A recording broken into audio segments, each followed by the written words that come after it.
ꯃꯁꯤ ꯃꯈꯥ ꯆꯠꯊꯗꯣꯏꯁꯤꯅ ꯀꯩꯅꯣ ꯍꯥꯏꯕ ꯀꯥꯟꯗ ꯉꯔꯥꯡꯒꯤ ꯃꯈꯥ ꯆꯠꯊꯔꯛꯄ ꯑꯣꯏꯅ ꯑꯩꯈꯣꯏꯅ intestine ꯍꯥꯏꯔꯗꯤ ꯑꯩꯈꯣꯏ ꯃꯔꯤꯜꯁꯤꯀꯣ ꯃꯔꯤꯜꯁꯤ intestineꯁꯤ ꯁꯨꯃꯥꯏꯅ ꯂꯩꯕꯁꯦ ꯀꯛꯊꯠꯂꯗꯤ ꯀꯠ ꯁꯦꯛꯁꯟ ꯇꯧꯔꯗꯤ ꯁꯨꯃꯥꯏꯅ ꯎꯅꯤꯗꯅꯀꯣ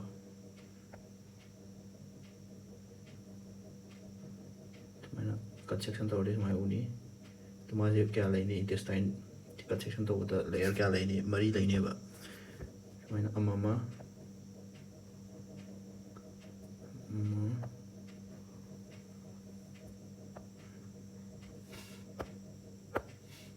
sumaya ama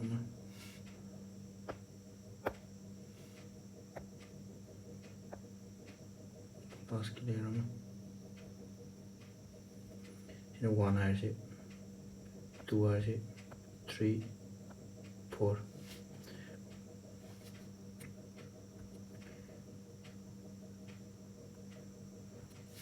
1 do idoise kaino kanda sina mucosa ko adage si mucosa si kaino innermost sidai thoji ko 1 sina mucosa 2 sina submucosa 3 sina muscularis layer ko si ani thoe muscularis layer si sumai ani thoe manung sina inner manung thangba layer sina inner sina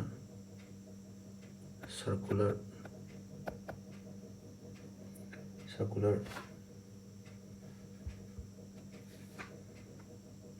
aduga outer sina longitudinal muscle layer na tawne ko inner sina circular muscle layer outer sina longitudinal muscle layer ani lay muscularis ta adagi 4 sina quite outermost sina serosa sima khangjan biro sima multiple choice thangan mani ko inner circular outer longitudinal le amam to ni nga se mucosa hayadi kai warni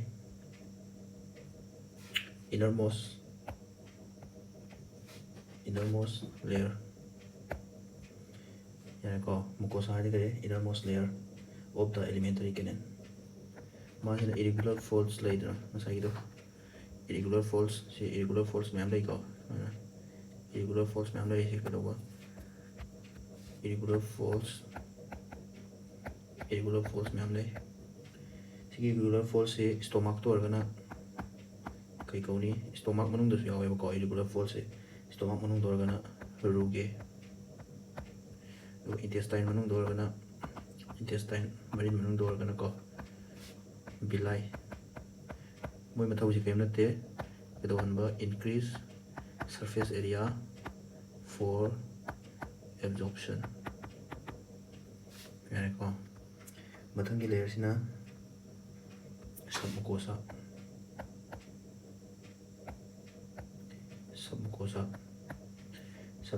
ko kwai innermost mucosa layer mathang submucosa sina kaina sani loose connective tissue sida kai yaudoino loose connective tissues sida kai yaudoino nerves yauniko adagi blood vessels and lymph vessels yaiko adagi muscularis mathang da kari muscularis layer kisina smooth muscles kai yauni ba smooth muscles adagi serosa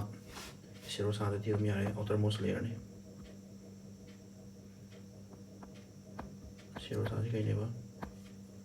outermost lining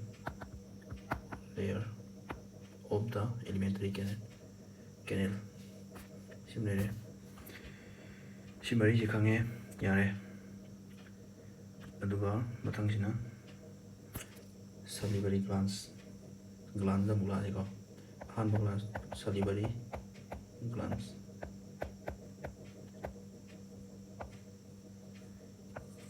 Salivary glands से 3 pairs लई कोई में लगा 3 pairs लई 3 pairs of salivary gland. अहमदा parotid gland को parotid काय दे चिक the my नकोंग की नकंद को चिक my the. Number 2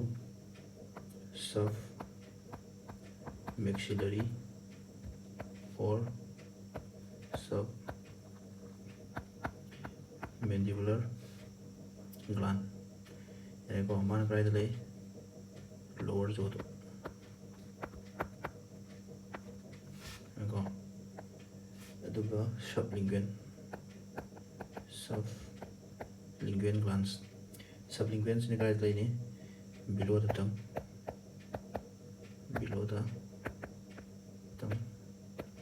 Sarcoma khang bai wani ko 3 pairs of salivary gland lai ama parotid, submaxillary or submandibular, sublingual gland. Yani ko main ding na no parotids. Adagi mathang liver la ase.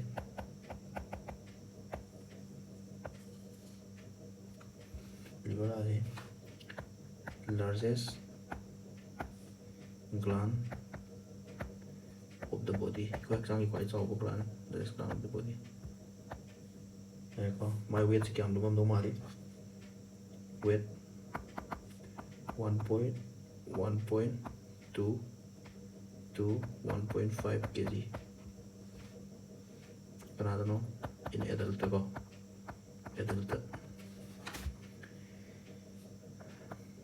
the mass structure and functional unit chikaino magi functional unit quite big but structure and functional unit chikaino structure and functional units. Liver si hepatic hairkani ko liver ka bari lena po hepatic ko kanino hepatic lobules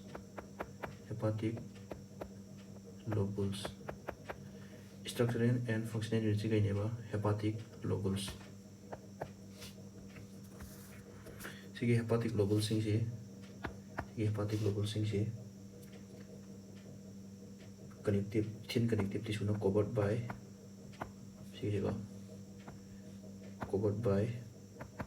thin connective tissue apawam na yomsan gani ba my lobes ma'am lay sing se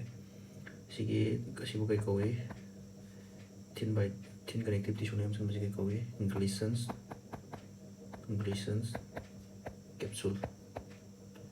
Gleason's capsule ko liver ki outermost covering the thin connective tissue yomsan lay ba sige kai ko ba Gleason's capsule. Liver se ko lobe kai ko lobe si lobe si lobe kuning ma semai thin connective tissue na yomsan la cover to lai si thin connective tissue si ko ba Gleason's capsule. Adum idea ka tler mo ko mo roi ko kasi khang mo loi daga marui ba function nai tare ji ko ne tam ji maru matungina bile thaloi ko mana kana liver na bile thaloi daga bile ji thadoraga kai store tham to store in kada tungsala thami gallbladder store in gallbladder si gallbladder si game ka intestine la to ni ko duga kai da mating pang ba si gallbladder le si da ko diagram ma ha khang do ma se do ti am la ya ni mana si liver le liver si da ki mana dak utong ko ani la mana si hepatic dak ko hepatic duct bile si the product ni ko si duct si da hepatic duct do si the gallbladder le gallbladder ko gallbladder le ismail la ko si na cystic duct ko gallbladder to ki puri duct si na cystic duct ko moini samjanaga ama toigre sina common bile duct common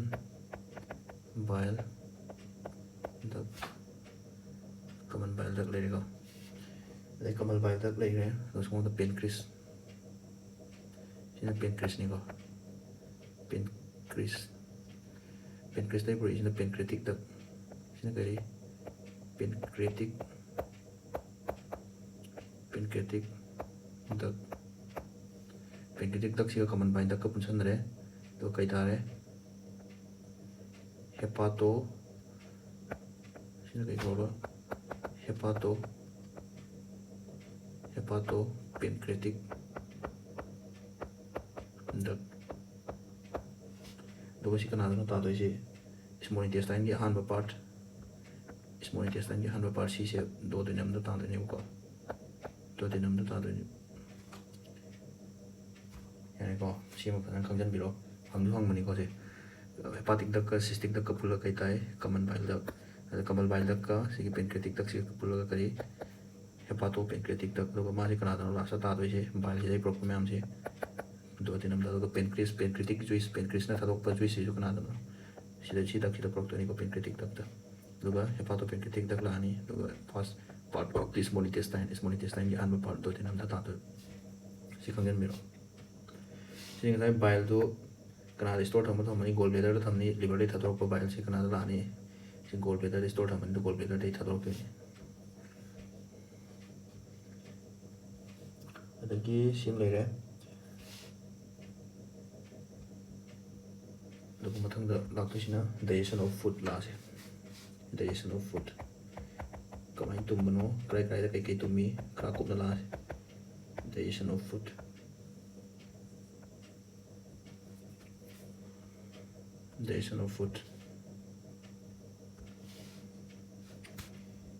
digestion si kai na marwai tawi hai grena mechanical process or means ko mechanical process like kana chewing gumba sai gumba mastication yana thuai bni ko chewing or mastication gumba sina mechanical means adagi enzymes na to enzymes na main ni ko thuai ba si sinjak thuai si kana enzymes na main noin to adagi khoina si dai mathang la si digestion of food si ya dagi horaga ya manung de horaga buccal cavity de horaga mathang la si ko buccal cavity da kai to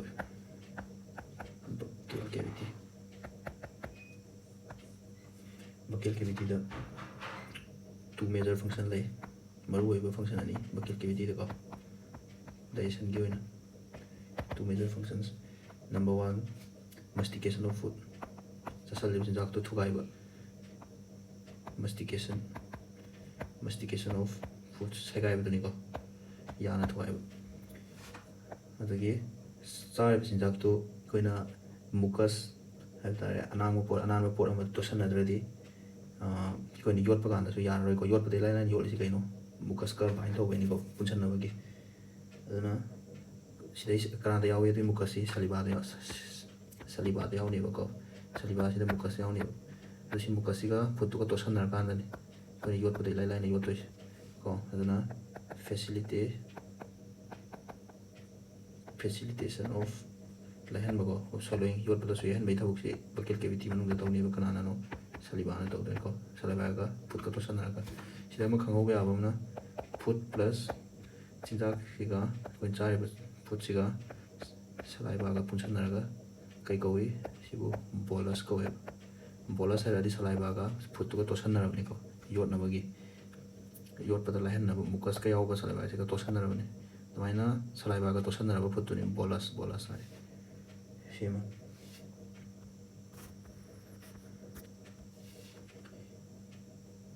saliva de obo mucusina kedaweba mucusina help in lubrication adi nalhan bada ko sa jinjak to nalhan bada tare koi masticated food thugai ba jinjak to nalhan ba yot na ba ki lahan bada mating bangi adai sigi bolus si kedawa esophagus da lani smai kumtrani pharynx esophagus lani smai kumtra pasi kana na mating pangi hedi boye mu yot thabji kana na mating swallowing si kana na mating pangi hedi swallowing of this bolus ko swallowing of this bolus ko i bolus ini kana mating pangi mo haidi peristalsis ꯍꯥꯏꯔꯗꯤ ꯑꯩꯈꯣꯏꯒꯤ ꯃꯔꯤꯟꯁꯤ ꯒꯠꯁꯤ ꯈꯞꯄꯒ ꯂꯩꯀꯣ ꯁꯨꯃꯥꯏꯅ ꯇꯛ ꯇꯛ continuous contraction and relaxation ꯅꯣꯝꯃ ꯂꯩꯀꯣ ꯇꯛ ꯇꯛ ꯅꯣꯝꯃ ꯂꯩꯀꯣ ꯁꯤꯅ ꯃꯔꯤꯟꯁꯤ ꯁꯨꯃꯥꯏꯅ ꯈꯖꯤꯛ ꯅꯣꯝꯃ ꯂꯩꯕꯁꯤꯅꯁꯨ ꯁꯤꯒꯤ ꯆꯥꯛꯁꯤ ꯌꯣꯠꯁꯟꯕꯁꯤ ꯀꯨꯝꯊꯟꯕꯗ ꯃꯇꯦꯡ ꯄꯥꯡꯉꯤ downward movement of the masticated food or bolus food ꯌꯥꯔꯦꯀꯣ ꯑꯗꯨꯒ saliva ꯑꯁꯤ ꯀꯩ ꯌꯥꯎꯏ saliva ꯗ ꯀꯩ ꯌꯥꯎꯏ electrolytes ꯁꯤꯡ ꯌꯥꯎꯏꯀꯣ electrolytes ꯀꯅꯥ ꯒꯨꯝꯕ ꯑꯣꯏꯕ ꯌꯥꯏ sodium ion ꯒꯨꯝꯕ chloride ion ꯒꯨꯝꯕ ꯑꯗꯩ bicarbonate ion ꯒꯨꯝꯕ ꯑꯗꯒꯤ enzymes ꯁꯤꯡ ꯌꯥꯎꯏ enzymes ꯀꯔꯝꯕ enzyme ꯌꯥꯎꯏ ꯃꯔꯨꯑꯣꯏꯕ salivary amylase ꯑꯗꯒꯤ lysozymes ꯌꯥꯔꯦꯀꯣ ꯁꯤ lysozymes ꯁꯤꯅ ꯃꯥꯏ ꯃꯊꯧꯁꯤ antibacterial ꯃꯍꯤꯛꯁꯤꯡ ꯑꯇꯣꯞꯄ ꯁꯤꯒꯤ salivary amylase ꯁꯤꯅ carbohydrate ꯊꯨꯒꯥꯏꯕꯀꯣ carbohydrate digesting enzyme ꯌꯥꯔꯦꯀꯣ carbohydrate digesting enzyme ꯑꯗꯨꯒ ꯃꯊꯪꯗ ꯑꯃꯨꯛ ꯂꯥꯛꯇꯣꯏꯁꯤꯅ ꯇꯨꯝꯕꯁꯤ ꯑꯩꯈꯣꯏꯒꯤ ꯀꯅꯥꯗꯣ ꯇꯨꯝꯕ ꯍꯧꯔꯒꯦ ꯍꯥꯏꯕ ꯀꯥꯟꯗ ꯌꯥꯝ ꯃꯅꯨꯡꯗ ꯂꯩꯔꯤꯀꯥꯟꯗ salivary amylase ꯅ carbohydrate ꯈꯔ ꯇꯨꯝꯍꯟꯕ ꯍꯧꯔꯅꯤ ꯁꯤ lysozyme ꯁꯤꯗꯤ ꯇꯨꯝꯍꯟꯕ ꯅꯠꯇꯦꯀꯣ antibacterial ꯅꯤ ꯃꯍꯤꯛ ꯍꯥꯠꯇꯣꯛꯄꯅꯤ ꯑꯗꯨꯅ carbohydrate tumba hꯧꯔꯅꯤ buccal cavity ꯗꯀꯅꯥ tumba hꯧꯒ꯭ꯔꯦ ꯍꯥꯏꯔꯗꯤ carbohydrate tumba ꯍꯧꯔꯅꯤ ꯑꯗꯨ carbohydrate ꯁꯤ starch ꯑꯩꯈꯣꯏꯅ ꯃꯔꯨꯑꯣꯏꯅ ꯆꯥꯁꯜꯂꯤꯁꯤ ꯐꯨꯗꯇ rice ꯍꯥꯏꯔꯤꯁꯤ starch ꯅꯤꯀꯣ carbohydrate ꯁꯤꯒꯤ starch ꯁꯤ 30% of ꯁꯤ ꯍꯪꯕꯅꯤ 30% of starch ꯁꯤꯗꯤ ꯀꯩ ꯑꯣꯟꯊꯣꯛꯈ꯭ꯔꯅꯦꯕ maltose ꯑꯣꯟꯊꯣꯛꯈ꯭ꯔꯅꯦꯕ ꯁꯤꯅ disaccharide ꯀꯧꯋꯦ maltose ꯁꯤꯅ disaccharide sugar unit ꯑꯅꯤꯅ ꯁꯦꯝꯕ ꯀꯣ ꯁꯤꯒꯤꯁꯤꯅ polysaccharide starch ꯁꯤꯅ polysaccharide ꯅꯤ ꯍꯥꯏꯗꯤ sugar unit 10 ꯗꯒꯤ ꯍꯦꯟꯅ ꯁꯦꯝꯕ ꯁꯤꯒꯤ starch ꯁꯤ ꯊꯨꯒꯥꯏꯔꯒ maltose ꯇ ꯊꯨꯒꯥꯏꯈ꯭ꯔꯅꯦꯕ 30% of the starch T maltose ꯇ ꯑꯣꯟꯈ꯭ꯔꯦ ꯌꯥꯝ ꯃꯅꯨꯡꯗ ꯂꯩꯕꯗꯒꯤ ꯌꯥꯔꯦꯀꯣ ꯑꯗꯨꯒ ꯀꯅꯥꯅꯅꯣ salivary amylase ꯅ ꯁꯤ ꯍꯪꯕꯅꯤ ꯁꯤꯃ ꯈꯪꯖꯜꯂꯣ ꯑꯗꯨꯒ ꯄꯣꯏꯟ ꯑꯃꯅ pH of salivaꯒꯤ pH ꯁꯤ ꯀꯌꯥꯝ ꯂꯩ nearly 6.8 ꯌꯥꯔꯦꯀꯣ next ꯑꯗꯨꯒ lysozyme enzyme ꯁꯤꯅ ꯀꯔꯤ ꯇꯧꯕ antibacterial agent ꯅꯦꯕꯀꯣ ꯃꯍꯤꯛ ꯑꯇꯣꯞꯄ ꯌꯥꯔꯦ ꯑꯗꯒꯤ stomach ꯑꯃꯨꯛ ꯂꯥꯛꯑꯁꯦ stomach ꯇ ꯀꯅꯥ ꯇꯨꯝꯒꯦꯗꯣ ꯑꯃꯨꯛ ꯌꯦꯡꯁꯦ ꯑꯩꯈꯣꯏ buccal cavity ꯗꯗꯤ ꯀꯩꯗꯧꯕ starch carbohydrate starch 30% ꯇꯨꯝꯈ꯭ꯔꯦ ꯀꯔꯤꯗ ꯑꯣꯟꯊꯣꯛꯈ꯭ꯔꯦ maltose ꯇ ꯑꯗꯨ ꯈꯛꯇꯪꯅꯤꯀꯣ ꯑꯇꯩ ꯇꯨꯝꯕ ꯌꯥꯎꯗꯦ stomach ꯑꯗꯨ ꯑꯣꯏꯔꯗꯤ ꯀꯅꯥ stomach ꯇ ꯀꯔꯝꯕ ꯐꯨꯗꯁꯤꯡꯒꯤ ꯅ꯭ꯌꯨꯇ꯭ꯔꯤꯑꯦꯟ ꯇꯥꯔꯛꯀꯅꯤ ꯍꯥꯏꯔꯗꯤ carbohydrate ꯑꯗꯨꯝ ꯇꯥꯔꯛꯈꯤꯅꯤ ꯀꯣ carbohydrate starch ꯑꯗꯨꯝ ꯌꯥꯎꯔꯛꯈꯤꯅꯤ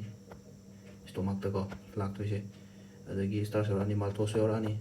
ꯈꯔ ꯊꯨꯒꯥꯏꯈ꯭ꯔꯃꯦꯅꯀꯣ maltose ꯌꯥꯎꯔꯛꯑꯅꯤ ꯁꯤꯁꯨ ꯁꯤꯅ dipolysaccharide ꯀꯣ disaccharide ꯑꯗꯒꯤ protein ꯑꯗꯨꯝ ꯌꯥꯎꯔꯛꯀꯅꯤ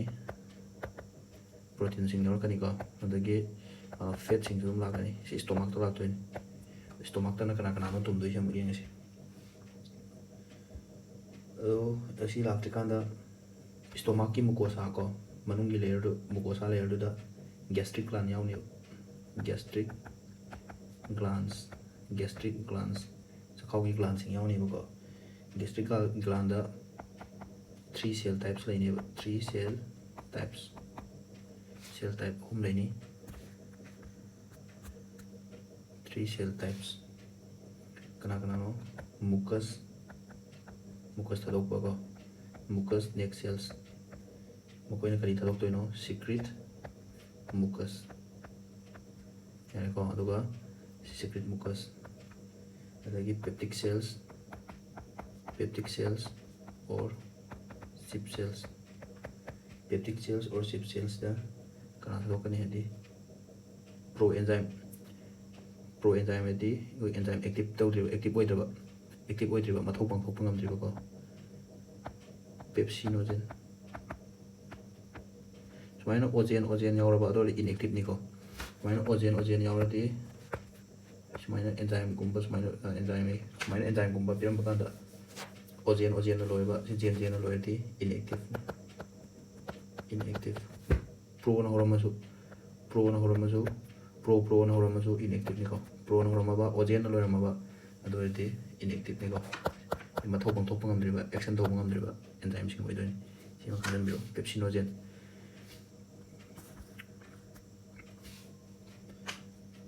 3 the parietal cells natragana ocentic cells ocentic cells sina kai kai thadok to secret HCl acid thadoni gastric acid ko HCl thadoni adagi intrinsic factor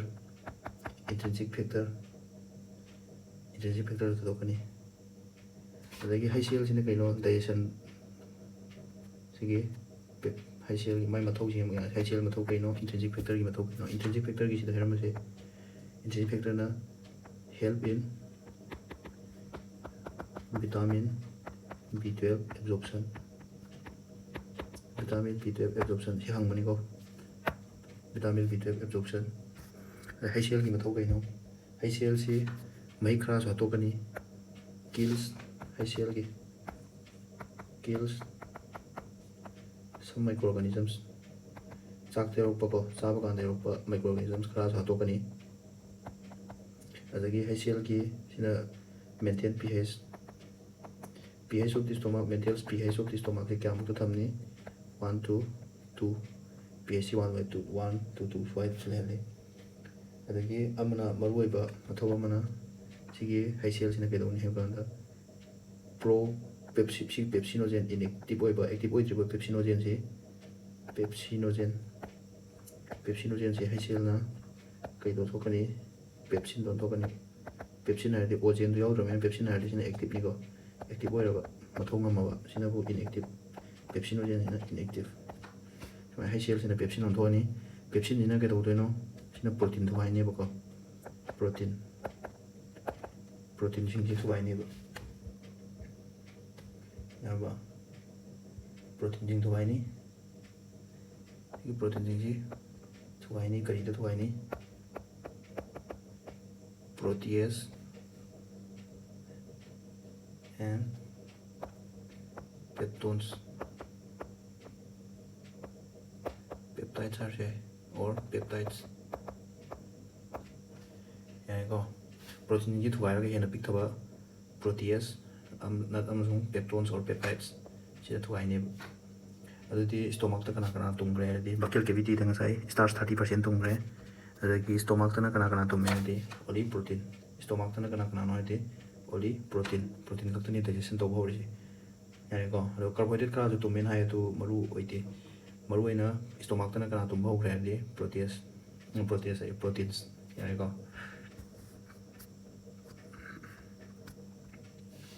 next the stomach ki point or we khara piram ji stomach the food store stores food pung kya muk taw ngam ya di sasan badaina tum bau ji pung kya muk store taw ya di mana de chinjak ki dor so average waina tum hai ba ko chinjak ki kya muk store taw ya di 4 to 5 hours agi sida food ka ko jasal li ba chinjak chi ga HCl ga punsalare kaina ko re bhai si kaim hai ba go kaim hai ba sai food ka saliva ga organa food plus saliva organa bolus hai na go sigi bolus ni ba ta saliva bolus ga HCl ga punsan basina kaim hai ko sigi kaim si sim le re kaim se muka small intestine da kum thak to ni adagi pepsinogen si ngasai gi pepsinogen do pepsin on thoe pepsin duna protein ji thugai re kari da proteose ka peptones ka thugai re ko adagi mathang da small intestine da kum thrani ꯁꯤ ꯀꯥꯏꯝꯁꯤ small ꯏꯟꯇꯦꯁꯇꯥꯏꯟꯗ ꯀꯨꯝꯊꯔꯛꯑꯅꯤ ꯀꯨꯝꯊꯔꯛꯄꯁꯤꯗ ꯉꯁꯥꯏꯒꯤ ꯄꯦꯟꯀ꯭ꯔꯤꯁꯇꯣ ꯄꯦꯟꯀ꯭ꯔꯤꯌꯦꯇꯤꯛ ꯖꯨꯏꯁꯅ ꯂꯩꯔꯤ ꯄꯦꯟꯀ꯭ꯔꯤꯁꯅ ꯊꯥꯗꯣꯛꯄꯀꯣ ꯉꯁꯥꯏꯒꯤ ꯄꯦꯟꯀ꯭ꯔꯤꯁꯇꯨꯅ ꯀꯩ ꯊꯥꯗꯣꯛꯏ ꯍꯥꯏꯕꯗ ꯄꯦꯟꯀ꯭ꯔꯤꯁꯁꯤꯅ secrete ꯊꯥꯗꯣꯛꯏ ꯀꯅꯥ ꯊꯥꯗꯣꯛꯏ ꯄꯦꯟꯀ꯭ꯔꯤꯌꯦꯇꯤꯛ ꯖꯨꯏꯁ ꯊꯥꯗꯣꯛꯑꯦꯀꯣ ꯄꯦꯟꯀ꯭ꯔꯤꯌꯦꯇꯤक जुइस ꯊꯥꯗꯣꯛꯏ ꯄꯦꯟꯀ꯭ꯔꯤꯌेटिक जुइसꯁꯤꯗ ꯀꯩ ꯌꯥꯎꯏ ꯍꯥꯏꯔꯗꯤ inactive enzymes ꯌꯥꯎꯏ ꯃꯁꯤꯗꯁꯨ active ꯑꯣꯏꯗ꯭ꯔꯤꯀꯣ active ꯑꯣꯏꯗ꯭ꯔꯤꯕ enzymes ꯊꯥꯗꯣꯛꯑꯦ inactive enzymes which can digest almost all the food nutrients ꯍꯥꯏꯗꯤ carbohydrate fat protein ꯁꯤ ꯃꯌꯥꯝꯁꯤ ꯂꯣꯏꯅ ꯇꯨꯝꯕ ꯉꯝꯕ enzymes ꯊꯥꯗꯣꯛꯑꯦꯕꯀꯣ ꯑꯗꯨꯕꯨ ꯑꯍꯥꯟꯕꯗꯗꯤ inactive ꯑꯣꯏꯅꯦꯕ active ꯑꯣꯏꯗ꯭ꯔꯤꯕ ꯑꯗꯨ enzymes ꯀꯅꯥꯅꯣ ꯍꯥꯏꯗꯤ trypsinogen ओजेन यावरेगो ट्रिप्सिनोजेन काइमो ट्रिप्सिनोजेन ओजेन को इनएक्टिव फायर में इसी प्रो यावरे इनएक्टिव फायर में को प्रो कार्बोक्सी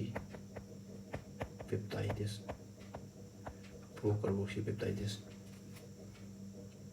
अदगी हेंदोक्तना एक्टिव खराज यावनी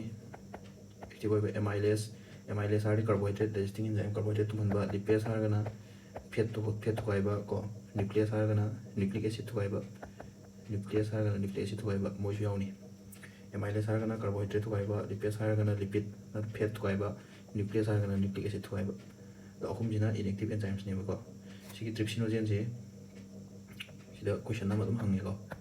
सिगी ट्रिप्सिनोजेन जे एक्टिव ओइद्रिबा पोट से कनान एक्टिव ओइहन्नी हादि इंटेरोकाइनेस नाम एंजाइम अमा यावरी इंटेरोकाइनेस को सिना ट्रिप्सिन ओंथोकनी एक्टिव फॉर्म द एक्टिव ओइबा ट्रिप्सिन ओंथोकनी सिगी इंटेरोकाइनेस सि कदाइदि लाइमो हादि इंटेस्टाइनल जुइस पेनक्रिस लेरे पेनक्रिससिना नागी दोडेनम दुदा थादोअनी को सुमाइना दोडेनम लेबुदा स्मोल्टेसन की दोडेनम लेबुदा पेनक्रिस ओंदै लाक्पा हेपाटो पेनक्रिटिक तक पुरानी थादोअनी को थादोअनी से कुमद्रे दुगा स्मॉल इंटेस्टाइन से इंटेस्टाइन निनको सिगी इंटेस्टाइन मैम लानी मरिन लाक्पसिदा इंटेस्टाइनल जुइस इंटेस्टाइन दसु जुइस थादोइबा मागी मनुंगी लेयर सिनको मुकोसेल लेयर सिना और सबमुकोसा नत्रगना मुकोसा लेयर सेल सिंगिना सिदसु सीक्रेट तौब इंटेस्टाइनल जुइस सीक्रेट तौब अदुगी इंटेस्टाइनल जुइस तुदा यावबा एंजाइम अमने इंटेस्टाइनल जुइस तैको इंटेस्टाइनल जुइस ते यावबा एंजाइम अमने इंटेरोकाइनेस सी तोइना हंगमने ट्रिप्सिनोजेन सी कनाना एक्टिव फॉर्म दोन थोई इंटेरोकाइनेस सी याम तोइना हंगम क्वेश्चन ने अदैदि सिगी ट्रिप्सिन सिना मुका सी काइमोट्रिप्सिनोजेन सी काइमोट्रिप्सिन ओंथोनी काइमोट्रिप्सिन लोइन एक्टिव ओइरे हजिकति मोइ ये प्रोटीन डाइजेस्टिंग एंजाइम आक्तनी प्रोटीन थोइबा आक्तनी को अदै सी मुका ट्रिप्सिन सिना सी कार्बोक्सीपेप्टिडेस ओंथोनी इनएक्टिव से अमु एक्टिव ओइहलिको कार्बोक्सीपेप्टिडेस माइना एक्टिव ओंथोनी अहानबदा ट्रिप्सिनोजेन से इंटेरोकाइनेस ना ट्रिप्सिन ओंथोपा इंटेरोकाइनेस से कनालै लाक्पा इंटेस्टाइनल जुइस तगी दैसी ट्रिप्सिन सिना मुका काइमोट्रिप्सिनोजेन से काइमोट्रिप्सिन अमका ट्रिप्सिन सिना प्रोकार्बोक्सीपेप्टिडेस से कार्बोक्सीपेप्टिडेस ओंथोपा अदो मकोइ जिंग कइदो मोइ अहुम जे कइनेबा प्रोटीन डाइजेस्टिंग एंजाइम्स यानेको मथंगा ngसाइगी हेपाटो पेनक्रिटिक दक्तुदा सिदा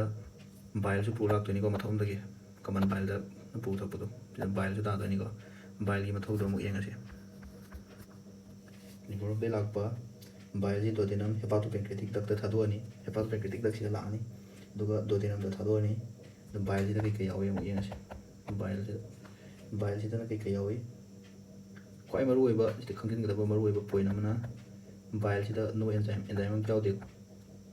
बाइल एंजाइम यावब्रा हादि नो एंजाइम यावदे बाइल एंजाइम यावदे बाइल दा यावबा खरा हाय येंगसे बाइल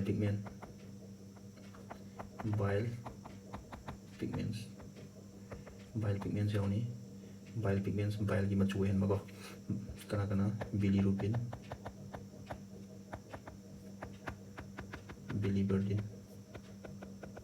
बिलीरुबिन सिना येलो सिना ग्रीन को सुमाइना दम लाइन खंजलो तुम चापमा बिलीरुबिन बिलीबर्डिन अदगी बाइल पिगमेंट्स यावनी बाइन सोल्स यावनी bile salts kanagumba sodium glycocolate and sodium taurocolate. Ko lake to see Mogara, Kakupna Hin and Kangaba, NCRT lake, these were Tado Piatre, NCRT lake to do I bet Barbar Yamo, see the dog because you can have one to NCRT Mupan Bar Yamo. The bile pigments yore, bile salts yore, enzyme yore, similar, similar, Luga bile gimatosis function zigano. Maruiba function, main function, bile gi Maruiba main function zigano. Emulsification of fats, emulsification of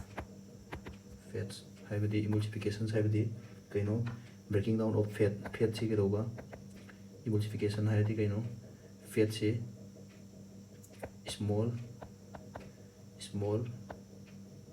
smaller droplet small drop to thugaiba ko sumai smaller droplets oiba fat si kai kawi micellis harasu khangni micellis fat si smaller droplets to thugaiba micellis to thugaiba si kai kawi emulsification of